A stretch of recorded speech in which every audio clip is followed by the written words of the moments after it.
இந்த நாளிலும் ஏசாயா தீர்க்கதரிசன புத்தகம் 57வது அதிகாரம் அதனுடைய 15வது வசனத்தில் சொல்லப்பட்டதை போல உன்னதத்திலும் பரிசுத்த ஸ்தலத்திலும் வாசம் பண்ணுகிற கர்த்தர் பணிந்தவர்களின் ஆவியை உயிர்ப்பிக்கிறதற்கும் நொறுங்கினவர்களின் இருதயத்தை உயிர்ப்பிக்கிறதற்கும் நொறுங்குண்டு பணிந்த ஆவியுள்ளவர்களிடத்தில் வாசம் பண்ணுகிறேன் என்று வாக்குத்தத்தம் பண்ணினார்.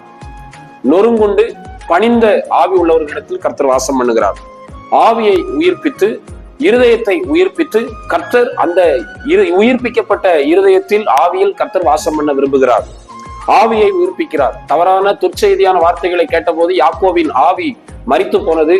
யோசேப்பை குறித்த நற்செய்தியை கேட்ட போதோ யாக்கோவின் ஆவி உயிர்த்தது என்று வேதம் சொல்லுகிறது. அதே போல கர்த்தர் நம்முடைய ஆவியை உயிர்ப்பிக்கிறார்.